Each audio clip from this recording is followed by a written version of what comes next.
A'udzubillahi minasyaitonirrajim. Bismillahirrahmanirrahim. Assalamualaikum warahmatullahi wabarakatuh.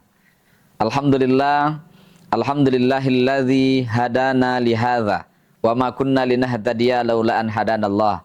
Asyhadu an la ilaha illallah wa asyhadu anna sayyidina Muhammadan abduhu wa rasuluh. Allahumma shalli wa sallim ala sayyidina Muhammad wa ala alihi wa ashabihi ajma'in. Qala Allah Ta'ala fi kitabihil karim, a'udzu billahi minasyaitonir rajim. Bismillahirrahmanirrahim. Rabbana hablana min azwajina wa dzurriyyatina qurrata a'yun waj'alna lil muttaqina imama. Shadaqallahul azim. Pemirsa, sahabat dakwah yang dirahmati Allah Subhanahu wa taala, kita kembali memperbanyak rasa syukur yang mendalam dari sanubari kita yang paling dalam, dari pikiran yang paling jernih. Kita ungkapkan alhamdulillahirabbil alamin. Segala puja dan puji kita tujukan kepada Allahu Rabbul Alamin, Tuhan yang Maha Pengasih, Allah yang Maha Penyayang, yang Allah Maha Pemberi. Allah akan memberikan siapa yang meminta, dan Allah akan mengangkat dan memuji kepada siapapun yang Ia kehendaki. Maka kita semakin tinggi pujian kepada Allah. Kita mohon Allah pun memuji kita, Allah pun mengangkat derajat kita, dan Allah akan memuliakan kita semua. Maka ungkapan yang terindah kesempatan kali ini adalah subhanallah walhamdulillah wala ilaha illallah wallahu akbar. Kalimat ini kalimat yang ringan, kalimat ini adalah kalimat yang mudah diucapkan, tetapi memiliki kedalaman makna, kedalaman spiritual, bahkan kedalaman hakikat ketika kita terjemahkan dalam kehidupan kita sehari-hari. Selanjutnya mari kita berselawat kepada Habibinal Karim Muhammad sallallahu alaihi wasallam. Sallallahu ala Muhammad sallallahu alaihi wasallam. Sallallahu ala Muhammad sallallahu alaihi wasallam. Ya Nabi salam alaika, ya Rasul salam alaika, ya Habib salam alaika, salawatullah alaika, sallallahu ala Muhammad sallallahu alaihi wasallam, sallallahu ala Muhammad sallallahu alaihi wasallam. Semakin rindu, semakin cinta, semakin ingin kita ucapkan, semakin ingin kita bayangkan, semakin ingin kita sebut, semakin kita ingin ingat, bahkan semakin akan bersemayam di hati kita, yaitu Muhammad sallallahu alaihi wasallam. Pemirsa, sahabat dakwah yang dirahmati Allah Subhanahu wa taala, tema kali ini adalah memahami dan bahkan menjauhi orang-orang yang akan merusak kita, bahkan beberapa tips yang harus kita lakukan ketika bertemu dengan 6 karakter ini yang harus kita segera hindari, baik terkait dengan jodoh, pasangan, bersahabat, terutama berkaitan dengan kehidupan berumah tangga, karena ini akan mengakibatkan hal-hal yang fatal terjadi di lingkungan kita. Pemirsa yang dirahmati Allah Subhanahu wa taala, ada 6 hal menurut Kiai Haji Hashim Asy'ari yang harus kita hindari ketika bertemu dengan sahabat, bertemu dengan kolega, termasuk yang paling penting adalah bertemu dalam memilih jodoh. Kenapa? Karena 6 ini akan merusak tatanan yang sudah kita bangun. Misalnya, kita sudah memiliki kecocokan, kita sudah memiliki ketenangan, sudah diterima keluarga, dan yakin semua ini adalah perintah Allah, dan siapapun yang melakukan proses pernikahan ini adalah akan mendapatkan rezeki dari Allah. Tetapi dalam membangun hubungan ini kepada siapapun, baik laki-laki kepada perempuan atau perempuan kepada laki-laki atau bersahabat sekalipun, ada yang paling langgeng yaitu adalah berkaitan dengan rumah tangga. Ada beberapa pesan dari Hadratus Syekh, jangan sampai ada di lingkungan kita. Kalaupun ada, segeralah perbaiki, karena 6 karakter ini akan merusak, bahkan menghancurkan tatanan keluarga yang tadi sudah kita rencanakan. Apa itu? Yang pertama adalah an-nanah. Apa itu an-nanah? Seorang perempuan, atau boleh juga kita sebut laki-laki, yang suka mengeluh. Isinya adalah keluhan, isinya adalah kekecewaan, tidak pernah bersyukur, isinya adalah keluhan terus.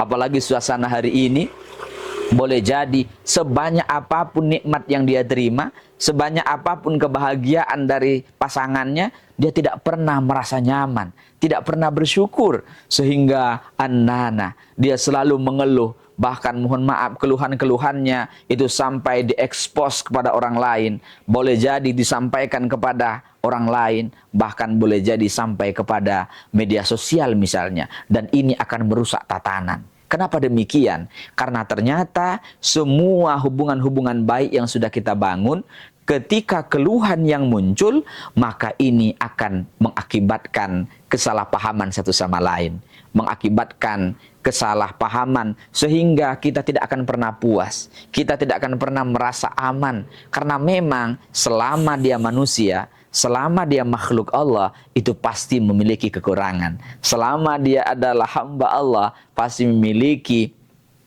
kekurangan dan kekhilafan.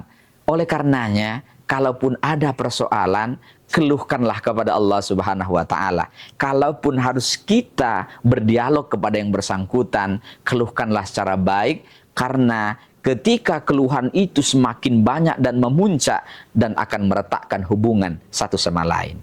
Pemirsa, sahabat dakwah dirahmati Allah Subhanahu wa Ta'ala. Yang kedua, yaitu adalah mananah.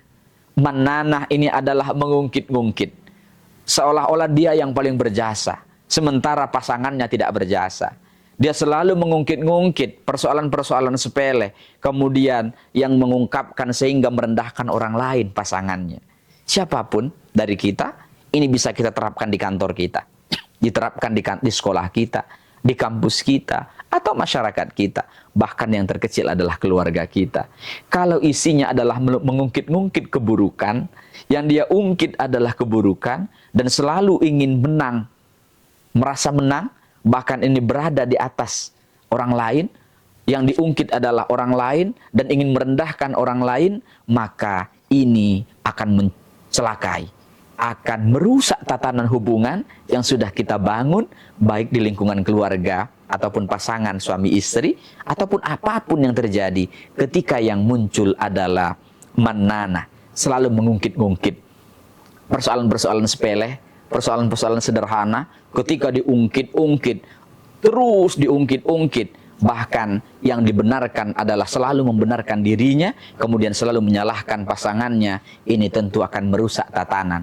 Kalau ada ini, maka segeralah untuk kita hindari, perbaiki diri kita. Jangan sampai yang pertama sering mengeluh, terlalu banyak mengeluh.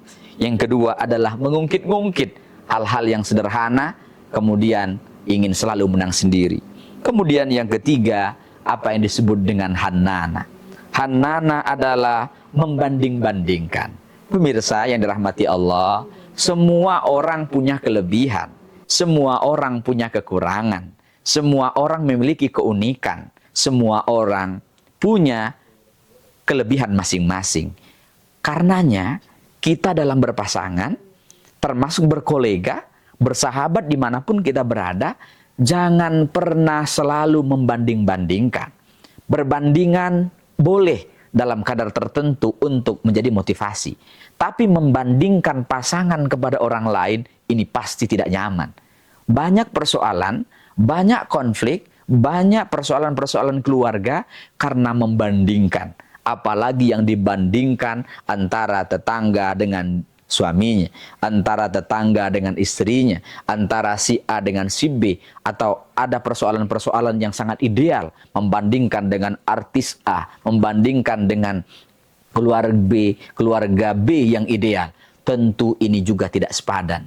Menurut Hasyim Asy'ari, Kiai Haji Hasyim Asy'ari, Hadratus Syekh, ini akan merusak tatanan kehidupan berkeluarga, bersahabat, termasuk berkolega, termasuk berpartner ketika membanding-bandingkan. Apalagi tujuan membanding-bandingkan, merendahkan pasangannya, merendahkan koleganya, merendahkan orang lain, dan selalu membanggakan orang lain. Padahal yang dia banggakan itu jauh di sana, dan kita tidak pernah tahu apa yang sebenarnya terjadi.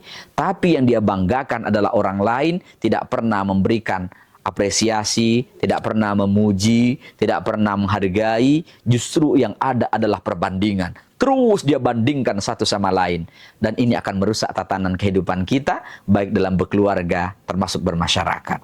Pemirsa, sahabat dakwah dirahmati Allah Subhanahu wa Ta'ala, yang keempat, karakter yang harus kita jauhi, karakter yang harus pun kita ubah, seandainya ada, pesan Kiai Haji Hasyim Asy'ari adalah hadaqah.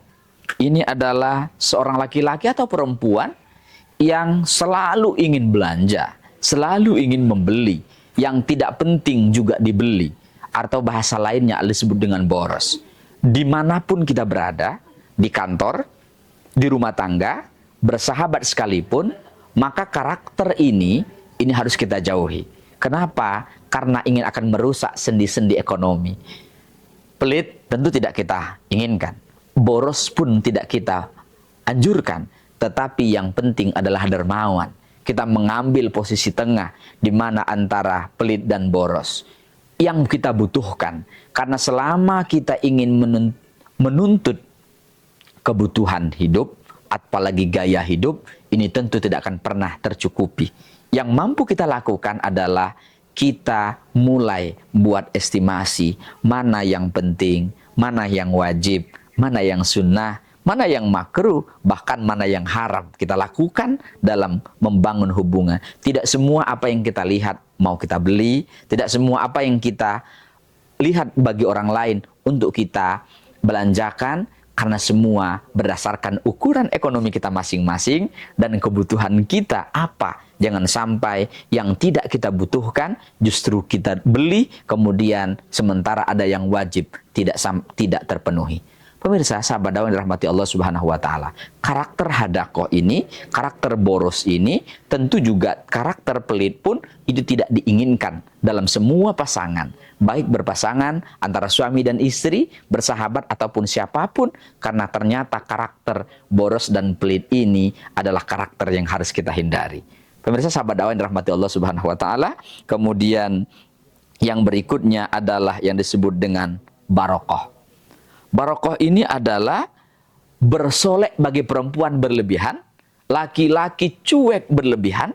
Artinya kita tidak boleh juga bersolek berlebih-lebihan dan tidak boleh juga cuek berlebih-lebihan. Kita ambil posisi tengah, ambil apa karakter yang penting bagi kita sehingga kita menjadi pribadi yang pertengahan, yang tidak bersolek berlebihan. Termasuk dalam karakter berikut ini, barakah ini adalah orang yang marah berlebih-lebihan. Semua aspeknya itu harus dimarah. Maka ini juga bertentangan dan harus segera kita hindari. Pemirsa yang dirahmati Allah Subhanahu wa Ta'ala, yang terakhir adalah syaddakoh. Itu laki-laki ataupun perempuan yang cerewet.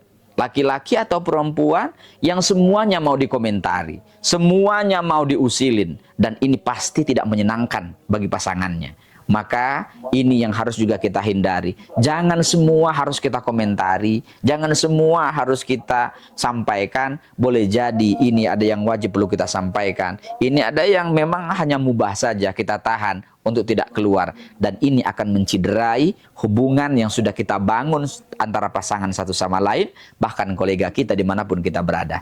Demikian sebagai renungan kita bersama, tips agar kita membangun hubungan jangan sampai merusak tatanan kehidupan kita, baik dengan pasangan kita, ataupun calon pasangan, atau bahkan kolega dimanapun kita berada. Terima kasih. Ihdinas siratal mustaqim. Wallahul muwaffiq ila aqwamit thoriq. Wassalamualaikum warahmatullahi wabarakatuh.